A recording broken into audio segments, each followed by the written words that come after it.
আসসালামু আলাইকুম রহমতুল্লাহ বারাকাতুহ। আলহামদুলিল্লাহ রবিল আলমিন, আসসালাতু আসসালামু আলা আশরাফিল আম্বিয়া ওয়াল মুরসালিন ওয়া আলা আলিহি ওয়া আসহাবিহি আজমাইন। বিসমিল্লাহির রহমানির রহিম।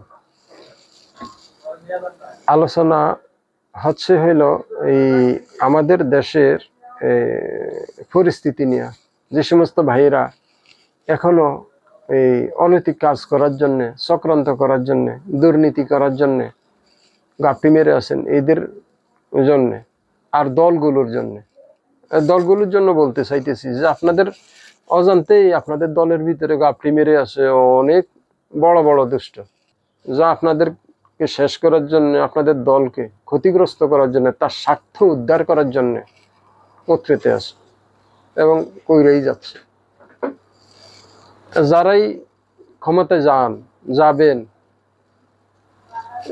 খুব প্ল্যান প্রোগ্রাম করবেন, এ তো হবেই।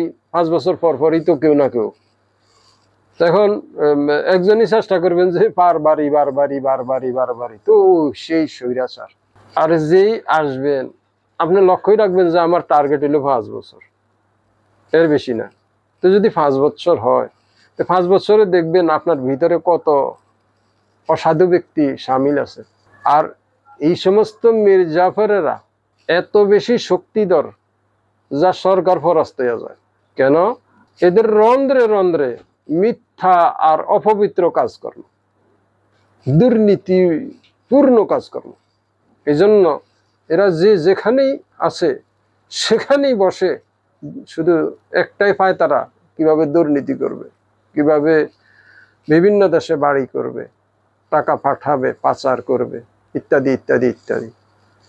জাতি দেশ যা ইচ্ছা হোক, কিন্তু আমারই লাগবে শুধু। 5 বছরের বিনিময়ে চিরস্থায়ী আখিরাত বিক্রি করেছে, জান্নাত হারাইছে। বুঝেনি বোকায়। এই জন্য আলেম ওলামা থাকতে হবে, আখিরাতের ঠাওর আলেম ওলামা দিলের মধ্যে। এটা বললে আপনারা ভ্রু কুঞ্চিত করেন, অসন্তুষ্টির দৃষ্টিতে তাকান, গরম চোখ দিয়া তাকান। মৌলবী রাজাকার, যাবি ক্ষমতায়, যাইতি তোরা চালাবি, আর কথা বলবেন, কত রকমের কথা বলবেন। আর আলেম ওলামাকে করে দেখিয়েছেন তো, করেছেন তো, দেখিয়েছেন তো। আপনাদের ভিতরে যে সমস্ত দুর্নীতিবাজ প্রোডাকশন হয়েছে, যা করেছে, এগুলিরে লুকায়া ফেলেন। কিয়ামত পর্যন্ত যদি নেট থাকে, তো কিয়ামত পর্যন্তই আপনাদের কুকর্ম থেকে যাবে। প্রত্যেক কাজের সাথে, প্রত্যেক ডিপার্টমেন্টে, প্রত্যেক অফিস আদালতে, প্রত্যেক সরকারের ডিপার্টমেন্টে 300 জনের মধ্যে অন্তত 25% আলেম ওলামা বলেন, 25% কমপক্ষে আলেম ওলামা রাখেন, অনেক ভালো হবে। যদি এখন বুঝেন না, বুঝবেন। আর আলেম ওলামারাই বুঝে না, যা ইচ্ছা মন্তব্য করে। এক ভাইয়ের বিরুদ্ধে কয়, আরে ভাই, সব এক হইয়া সরকারকে হেল্প করেন, সাহায্য করেন, একসাথ হন, একত্রিত হন। কবে আর হবেন ভাই? ফিট ওয়ালে ঠেকেছে তো, কত আর বন্দী হবেন, কত আর মৃত্যুর কোলে ঢুলতে হবে। আলেম ওলামারা হেল্প করবে, সাধারণ মানুষকে বুঝাবে, তালিম দিবে, শিক্ষা দিবে, এইটাই নবীর সুন্নাহ। এবং দেশ পরিচালনা করবে, এইটাই নবীর সুন্নাহ। এই জন্য যারা গাপটি মেরে আছে, যারা ক্ষমতায় যাবে, তাদের ভিতরে যে সমস্ত দুর্নীতিবাজ অক্ষত আছে, বিখ্যাত হয়নি, নিখুঁত আছে, খাঁটিভাবে তাদের কর্ম পরিচালনা করে যাচ্ছে। সাবধান। 5 বছর, 10 বছর, 15 বছর, 20 বছর, এরপরে কি হবে? এরপর একটা না একটা রায় হবে, একটা ফল হবেই।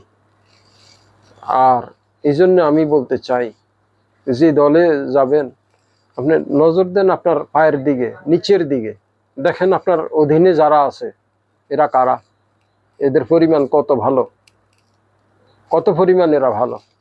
আর এই যে আপনারা ইলেকশনের সময়, আমি তো আর দেখি নাই, আল্লাহ ভালো জানে, তো যেটা নীতি নাকি নাকি এটা ইলেকশনের, কেউ যদি ইলেকশনে যেতে চায় তাহলে তাকে এই 1 কোটি 2 কোটি 3 কোটি ইত্যাদি ইত্যাদি দিয়া তারপরে ইলেকশনের নমিনেশন নিতে হয় শুনেছি, জানি না, আল্লাহ ভালো জানে। যদি সত্যি হয় তো বাটপার আপনি ঢুকাইছেন,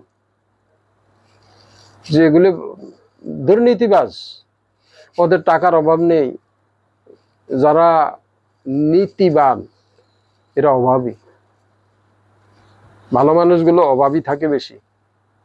জান্নাতে যারা যাবে তারা অভাবী, এই জন্য বেশিরভাগই অভাবী দেখবেন ভালোর মধ্যে পাবেন। আর ভাই খারাপও আছে, সব একচেটিয়া হবে না। তো এই জন্য আপনি যখনই নিচ্ছেন, নমিনেশন দিচ্ছেন এবং তারই ইলেকশনের জন্য আপনার সাথে তারে সামিল করতেছেন, আপনি কি দেখেছেন যে না 3 কোটি দেখেছেন খালি? এটাকে চোর না বাটপার না ঘুষখোর না সৎ মানুষ না ভালো ভদ্র মানুষ দেখেছেন?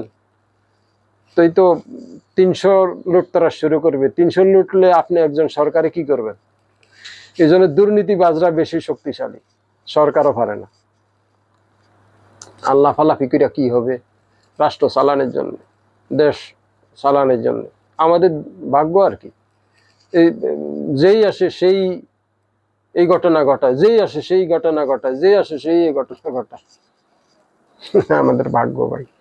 এই জন্য আমরা এই বলতে চাইতেছি এটা যে ভালো মানুষ বেছে নেওয়া লাগবে এবং ভালো মানুষ বেছে নেন। আল্লাহ তৌফিক দান করেন। এই আওয়ামী লীগদের সম্বন্ধে কথা বলেছি ইতিপূর্বে, সামনে আরো অন্যান্য দলের সম্বন্ধে কিছু বলবো ইনশাআল্লাহ। তো আমি একথা বলতে চাইতেছি, যারা এই এখনো দেশকে টালমাটাল করার জন্য, তছনছ করার জন্য, দেশের নিয়ম নীতি নষ্ট করা, স্বাধীন সার্বভৌম এক নিরীহ দেশের এই কি বলে ক্ষতি করার জন্য এবং আপনার স্বার্থকে টিকানোর জন্য যা ইচ্ছা করতে চাইবেন, পারবেন না। আল্লাহ আপনাকে পরাস্ত করবেনই করবেন, আপনি পরাস্ত হবেনই হবেন। মুসলমান হিসাবে এটা বিশ্বাস রাখবেন।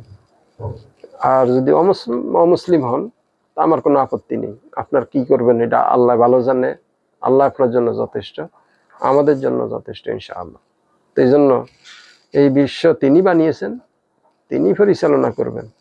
যত অন্যায় করতে পারেন ওনার কাছে যাইয়া জান্নাত লইয়েন অপরাধ কইরা। আর যদি ভালো কাজ কইরা যদি জান্নাত নিতে চান তাহলে ভালো কাজই করতে হবে, ভালো হওয়া লাগবে। জাতি ভালো না হইলে একজনে কয়জন ঠিক করবে?